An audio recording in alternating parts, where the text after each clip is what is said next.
A very good morning, students. Students, I hope all of you are good at your places. In today's class, students, we're going to discuss the next assignment, that is assignment 5.5. Okay. So students, before starting this assignment, I'm going to discuss with you our method, that is the middle term splitting method. It is middle term splitting method.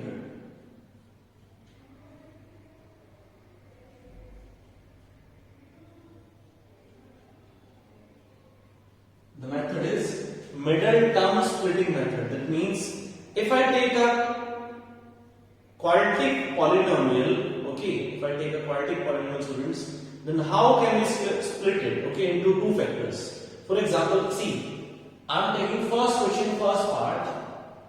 I am taking x square plus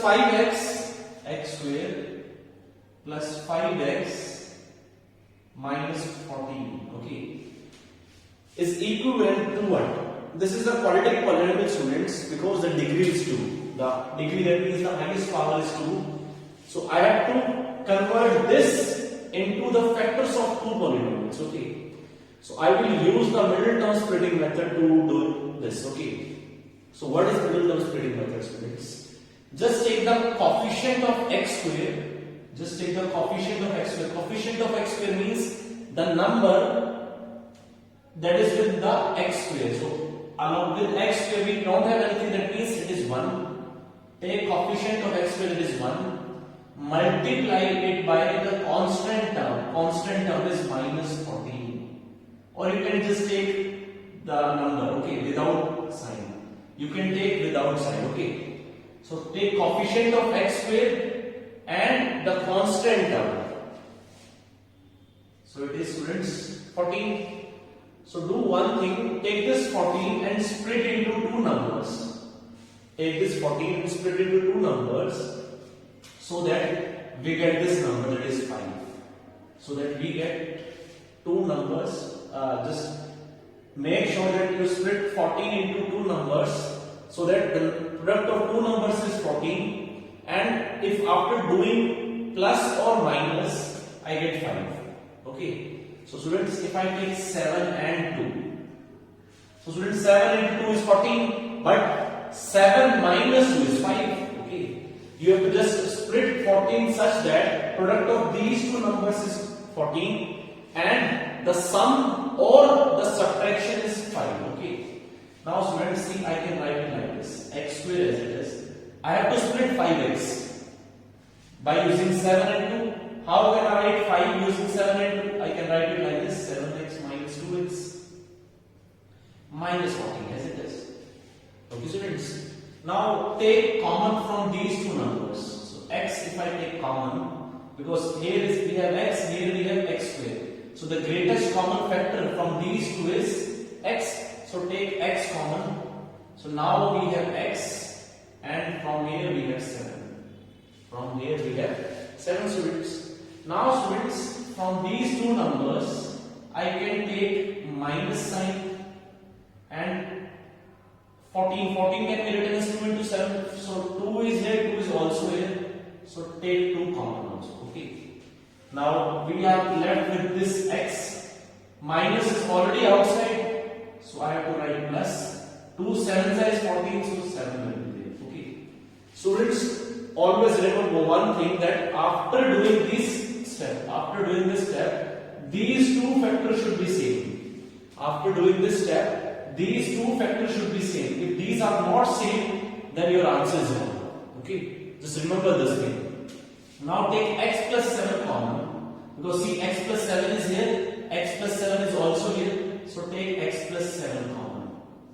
So from here we are left with x. Minus sign, from here we are left with 2. So x plus 7 and x minus 2 are two factors. So x plus 7 and x minus 2, that is part number C. So part number C is our required answer. Okay. Now similarly, students, we have to, in second part, we have to factorize x square plus x minus 12. In the next question, there is the second part. We have to factorize x square plus x minus 12. Okay. Students, in this complete assignment, you have to just do this method only. Okay, no other formula you have to use, no other method we will discuss. We will just do one method, that is the middle term splitting method. Okay, to factorize the verdict polynomial. Now, see, take the coefficient of x square. Coefficient of x square is 1 multiplied by constant term will be 12. Now take two numbers whose product is 12, and after addition or subtraction, we get the coefficient of x. Coefficient of x is nothing, so I can write it like this 1, because coefficient of x is nothing, so I can write 1. So take two numbers whose product is 12, and after adding or subtracting we get 1. So students, I can take 4 and 3, because if I multiply 4 and 3 we get 12, and if I just subtract them I get 1. So x square, I can write this 1 as 4 minus 3. Okay, I can write this 1 as 4 minus 3. So 1 can be written as 4x minus 3x, because x means 4x minus 3x minus 12 as it is.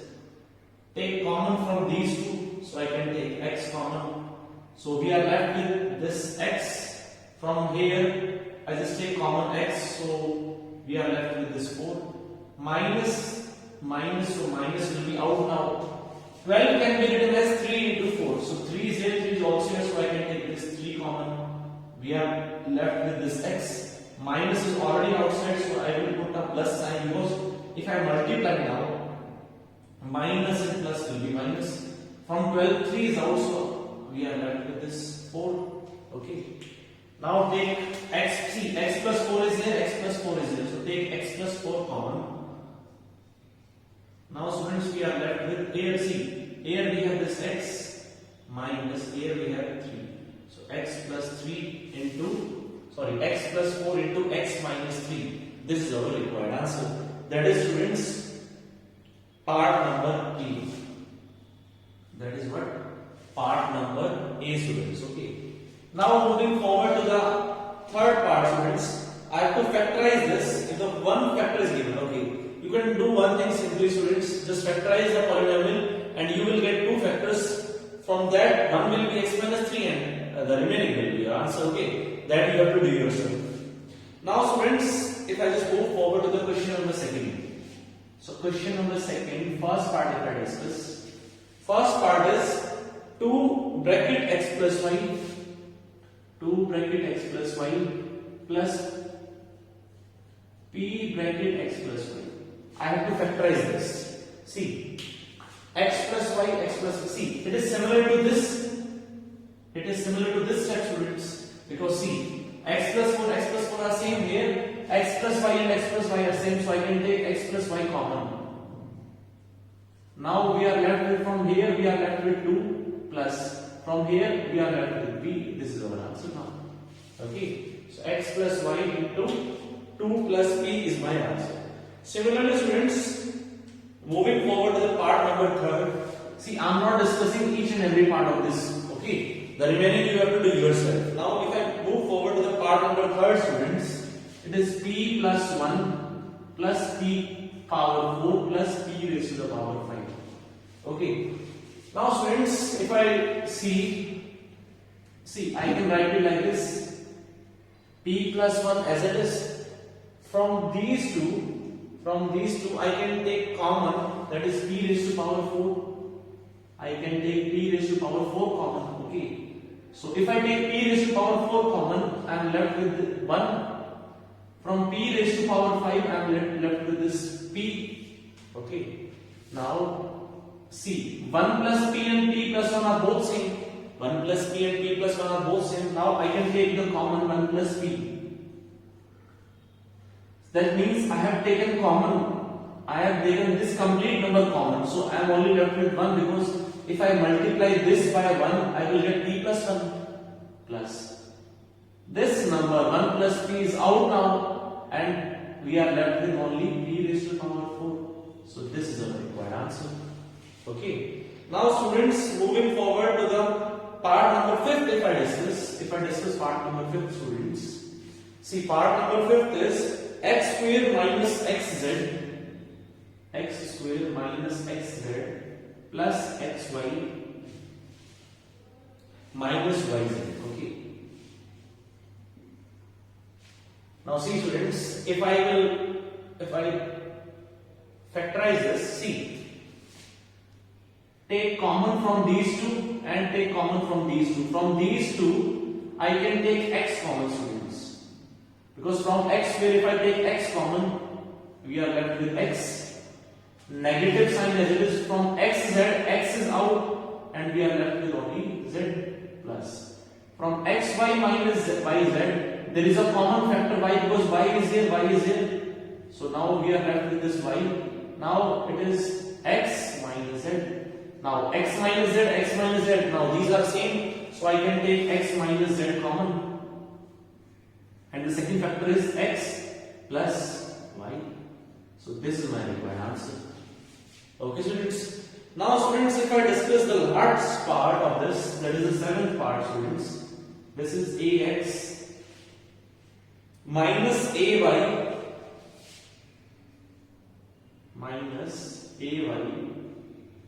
plus bx minus by. Okay. See, this I have to factorize, students. So take common from these two, and later on take common from these two. If I take common from these two, students, I can take a common. From here, I am left with this x. A is out now, so we are left with only y. From bx minus by, I can take common b. Now we are left with this x minus, and from here only y. X minus y, both are same, so I can take x minus y common.